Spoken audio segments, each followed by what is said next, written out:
平安，欢迎收听迦南之声，我是刘应叶牧师。2月13日，那双看不见的手，精算的您。我们今天要读的经文记载在以斯帖记6章12到14节。RPG 我们要祷告的经句记载在诗篇75篇6到7节。审判并不从东方或西方来，也不来自北方或南方。审判是从上帝而来，他判某些人有罪，某些人无罪。巧合是上帝保持匿名的方式。科学家爱因斯坦说了这样的一句话，来显明神的工作常常隐藏在看起来好像是意外或者是恰巧的情况之中。这么多的恰巧碰在一起的时候，真会让人起鸡皮疙瘩，然后脑中会浮现出，这不可能是巧合吧？一定是出自一双看不见的手的精算。哇，精算那么就一定会跟算术有关，是吗？其实精算呢，目前有一种职业叫做精算师，它是会跟保险业有关系的。也就是在1662年，有一个名叫约翰·葛兰特的伦敦布商，他发现尽管每个人的寿命及死亡率皆无法确定，但有一些类别的人的寿命却是可预期的。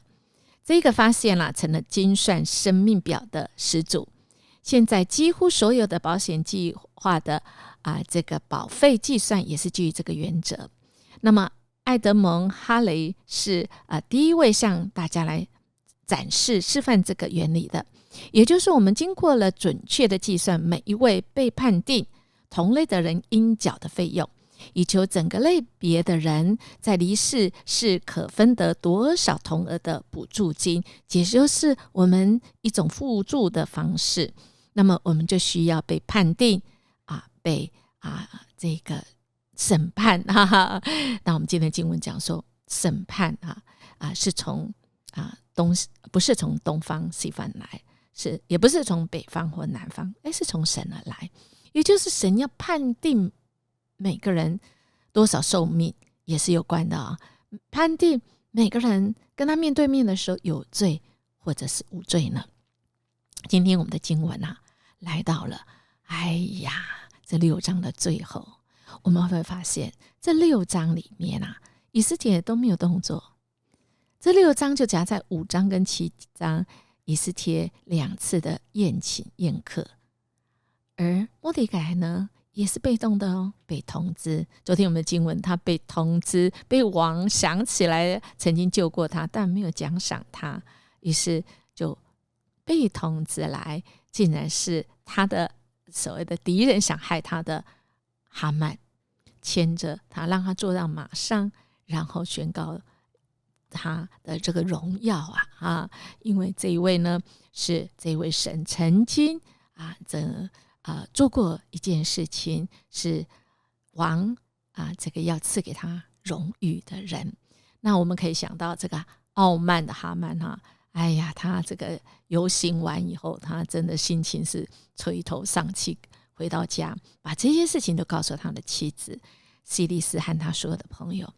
他的妻子和那些聪明的朋友告诉他一句话，我们听起来这个句话这个有蹊跷他说，你对末底改已经无能为力了，他是犹太人，你没有办法阻止他，你一定会在他面前败落。哇，这句话竟然出自于这个哈曼他家里面的人，而且这边说到聪明的人。那么他们怎么说这句他是犹太人，那代表什么特殊的意义呢？如果我们来稍微看一下这个犹太人犹大人在以斯帖记里面有53次出现，他的意思其实是赞美耶和华。神的名虽然不在以斯帖里面出现，可是犹大人就暗示神的同在。在3章4节，末底改告诉人自己是犹大人，是引发哈曼阴谋的导火线。所以在这个里又出现他是犹大人，其实就已经说出了哈曼失败的原因。所以犹大人是其实这以斯帖这一章里面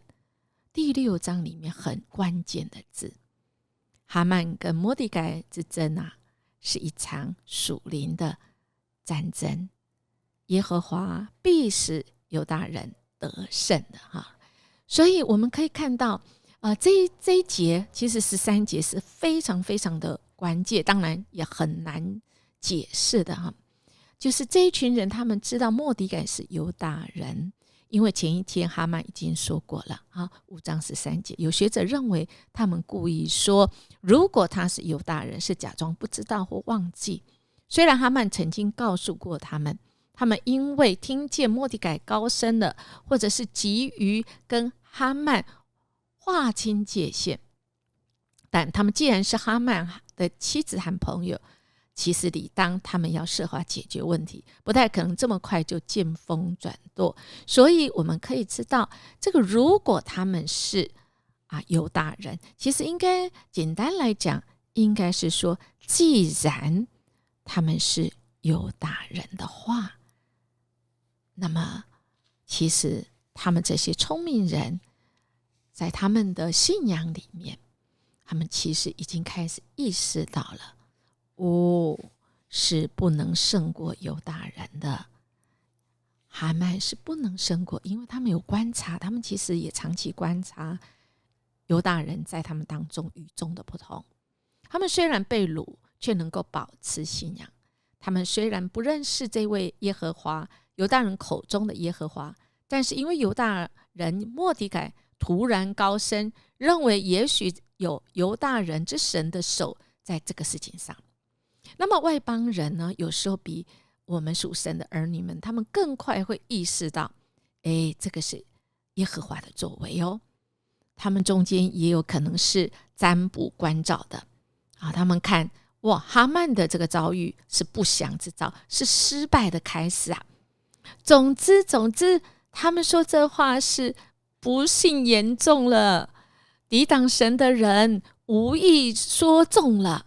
无意中说了预言，神借由他们的口说他是犹太人。犹大人在他们的眼中，犹太人其实就是赞美耶和华。很奇妙，这位神从外邦人的口中也要说出他的名，要见证他是这位精算师，人生的精算师，属灵的精算师，好不好？我们来默想，那双看不见的手，人们在哪里看见他的作为？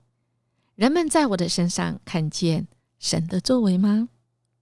我们一起来祷告。阿爸天父，谢谢你，你用你看不见我们却能感受到的手，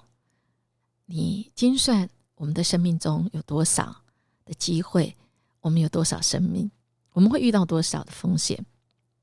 你保证我们，你让我们就在你的手中，我们是你掌上的明珠，是你的儿女们，是你所看重，是你所疼爱的。谢谢你一路陪伴，不离不弃。我们这样祈求祷告，奉耶稣基督的名求，阿们。